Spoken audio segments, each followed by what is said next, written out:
서양 윤리적 접근은 크게 의무론, 공리주의, 덕윤리, 도덕과학적 접근으로 구분할 수 있다. 우리는 현대 사회에서 발생하는 다양한 윤리 문제를 탐구할 때 동양 윤리적 접근과 더불어 서양 윤리적 접근을 통해 더 풍부한 해결 방안을 모색할 수 있다. 의무론은 언제 어디서나 우리가 따라야 할 보편 타당한 법칙이 존재하며 우리의 행위가 이 법칙을 따르면 옳고 따르지 않으면 그르다고 판단한다. 이와 같은 의무론의 대표적인 윤리 사상으로 칸트 윤리와 자연법 윤리가 있다. 칸트 윤리. 칸트는 도덕성을 판단할 때 행위의 결과보다 동기를 중요시하면서 오로지 의무의식에서 나온 행위만이 도덕적 가치를 지닌다고 보았다. 그에 따르면 이성적과 그 자율적인 인간은 보편적인 도덕 법칙을 의식할 수 있다. 도덕 법칙은 다음과 같은 정한 명령의 형상으로 제시된다. 1. 네 의지의 준칙이 언제나 동시에 보편적 입법의 원리가 되도록 해라. 너 자신이나 다른 사람의 인격을 언제나 동시에 목적으로 대우하고 수단으로 대하지 말라. 1은 보편화 가능성, 2는 인간 존엄성을 강조하고 있다. 칸트는 윤리적 의사결정 과정에서 보편화 가능성과 인간 존엄성을 중시하였다. 칸트는 어떤 준칙이 도덕 법칙이 될 수 있는지 검토하기 위해 먼저 해당 준칙을 보편 진술로 바꾼 후에 그 진술을 보편화 가능성과 인간 존엄성의 관점에서 검토할 것을 주장하였다. 그리하여 그 진술이 이 검토를 통과하면 도덕 법칙으로 받아들이고 통과하지 못하면 거부해야 한다고 보았다. 칸트 윤리가 현대 윤리 문제를 해결하는 데 줄 수 있는 시사점은 보편적인 윤리를 확립하여 도덕적 판단에 확고한 근거를 제시할 수 있고 인간 존엄성의 정신을 강조하여 인권 보호에 기여할 수 있다는 점이다. 자연법 윤리. 의무론적 접근의 또 다른 예로 자연법 윤리를 들 수 있다. 자연법은 인간의 본성에 의거하는 절대적인 법으로서 모든 인간에게 자연적으로 주어져 있는 보편적인 법이다. 윤리적 의사결정의 자연법 윤리는 선을 행하고 악을 피하라 라는 핵심 명제를 강조한다.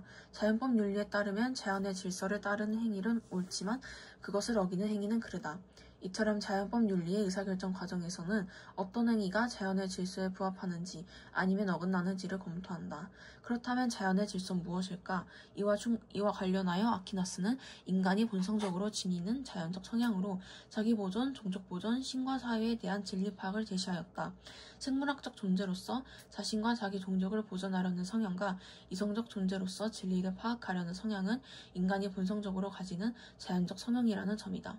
이러한 자연적 성향으로부터 자연법 윤리는 생명의 불가침성 및 존엄성, 인간 양심의 자유, 만민 평등 등의 자연법적 권리를 도출한다. 자연법 윤리가 현대의 문제를 해결해 줄 수 있는 시사점은 인간의 자연적 생명권 및 신체의 완전성을 해치는 행위를 반대하는 입장에 이론적 근거를 제공할 수 있다는 점이다.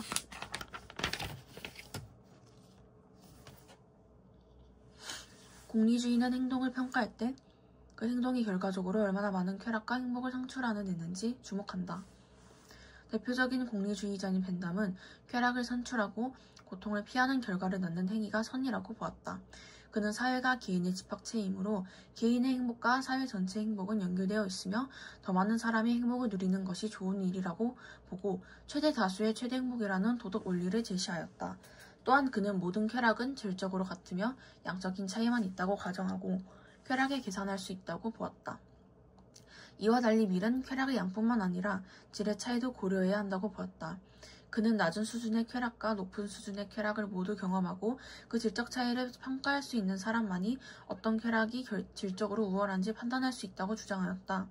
오늘날 공리주의는 윤리적 의사결정을 내리는 기준이 행위의 결과인지 그 행위에 적용되는 규칙의 결과인지에 따라 행위 공리주의와 규칙 공리주의로 구분한다. 이때 행위 공리주의는 어떤 행위가 최대 유용성을 낳는가 라는 물음을, 규칙 공리주의는 어떤 규칙이 최대 유용성을 낳는가 라는 물음을 제기한다. 일반적으로 공리주의가 유용성을 계산하는 구체적인 방법으로 사용하는 것이 비용 대비 혜택 분석이다. 이는 예상되는 비용과 혜택의 비율을 따져 의사결정을 내리는 방식이다. 예를 들어 어떤 지역을 개발하고자 할 때 개발에 필요한 비용과 개발에 따른 혜택을 계산한 후 비용보다 혜택이 더 클 것을 예상하면 개발을 하는 것이다. 공리주의가 현대 윤리 문제를 해결하는 데 줄 수 있는 시사점은 최대 다수의 최대 행복이라는 도덕 원리를 통해 사익과 공익의 조화에 대한 하나의 해법을 시사할 수 있다는 점이다. 또한 변화하는 세계에 탄력적으로 대처할 수 있는 융통성과 가장 좋은 결과를 가져오는 대안을 도출할 수 있다. 덕윤리 접근. 아리스토텔레스의 사상에 뿌리를 둔 현대 덕윤리는 의무론과 공리주의가 행위자 내면의 도덕성과 인성의 중요성을 간과하며 개인의 자유와 권리를 지나치게 강조하여 공동체가 중시하는 용기나 진실성 등의 덕목을 무시한다고 비판한다. 의무론과 공리주의의 한계를 극복하고자 하는 덕윤리는 윤리적으로 옳고 선한 결정을 하려면 유덕한 품성을 길러야 한다고 주장한다. 그리고 이러한 품성을 갖추려면 옳고 선한 행위를 습관하여 자신의 행위로 내면화하는 것이 중요하다고 본다. 더불어 덕윤리는 더불어 사는 공동체의 구성원의 삶을 강조한다. 맥킨타이어와 같은 현대 윤리학자는 개인의 자유와 선택보다는 공동체와 그 공동체의 전통과 역사를 중시한다. 따라서 덕윤리를 바탕으로 한 도덕적 판단은 구체적이며 맥락적 사고를 반영한다. 윤리적 의사결정을 내릴 때 덕윤리는 특정 상황에서 유덕한 행위자가 할 법한 것을 행하라고 요구한다. 즉 보편 타당한 규칙을 따르라 또는 최대의 공리를 산출하는 행위를 선택하라가 아니라 정직한 사람이 되어라 라고 말하며 이를 위하여 정직한 사람이 할 법한 것을 행하라 라고 요구한다. 그렇다면 현대의 윤리 문제는 해결하는데 덕윤리가 줄 수 있는 시사점은 무엇일까? 먼저 덕윤리는 윤리학의 논의 규범을 확정하는 데 기여할 수 있다. 품성의 발음을 추구하는 덕윤리는 실천 윤리학의 논의 범위를 윤리적 문제 해결뿐 아니라 우리가 어떠한 사람이 되어 어떠한 삶을 살 것인가에 대한 탐구까지 확장한다는 것이다. 또한 덕윤리는 현대사회의 다양한 윤리 문제에 관한 개인의 실천 가능성을 강조하기 때문에 도덕적 실천력을 높일 수 있는 데 기여한다. 덕에는 두 종류가 있다. 하나는 지성적 덕이며 하나는 품성적 덕이다. 지성적 덕은 그 기원과 성장을 주로 교육에 두고 있다. 그런 까닭에 그것은 경험과 시간을 필요로 한다. 반면 품성적 덕은 습관의 결과로 생겨난다. 품성적 덕은 어떤 것도 본성적으로 우리에게 생기는 것이 아니다.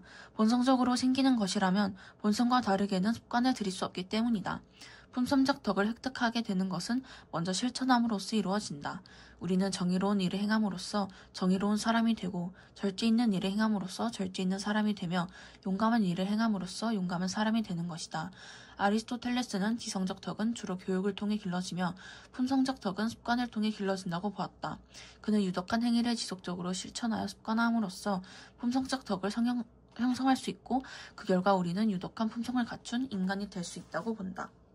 윤리학은 인간 존재의 특성이나 윤리 문제를 주로 철학적으로 이해하려고 하지만 최근에는 이를 과학적으로 이해하려는 도덕과학적 접근이 시도되고 있다. 대표적인 도덕과학적 접근으로는 신경윤리학, 진화윤리학이 있다. 신경윤리학은 도덕적 판단 혹은 의사결정 과정에서 이성과 정서의 역할이 무엇인지, 인간이 자유의지나 공감 능력을 갖추고 있는지 등을 과학적 측정 방법, 예를 들면 뇌의 전면을 영상으로 보여주는 장치 등을 활용하여 입증하고자 한다. 신경윤리적 접근을 통해 정서가 올바른 도덕적 판단과 행위를 위해 필수적으로 요구된다는 것을 보여준다. 이러한 접근은 도덕적 판단과 행위에 대한 이성 중심의 전통적인 견해를 재검토할 필요가 있다는 것을 경험한 근거를 통해 밝힌 것이다. 진화윤리학은 도덕성을 진화의 측면에서 설명한다. 이타적 행동 및 성품과 관련된 도덕성은 과거 수백만 년 동안 자연 선택을 통해 진화한 결과라는 것이다. 이 입장에서는 인간의 이타적 행위를 추상적인 도덕 원리가 아니라 생물학적 적응의 산물이라고 말한다. 즉 이타적 행위가 궁극적으로 자신의 생존과 번식 혹은 자기 유전자를 복제하는 데 도움을 주기 때문에 인간은 이타적으로 행동한다는 것이다. 신경윤리학이나 진화윤리학이 현대의 윤리 문제를 해결하는 데 줄 수 있는 시사점은 인간이 어떻게 도덕적 판단을 내리며 어떻게 도덕성을 형성했는지를 과학적으로 해명하는 데 도움을 줄 수 있다. 이들의 연구는 도덕적 삶의 방향이나 목적의 설명보다는 어떤 과정을 거쳐 도덕 판단을 내리고 행동하는지, 어떤 요인이 도덕성의 형성에 영향을 끼치는지 초점을 두고 있기 때문이다.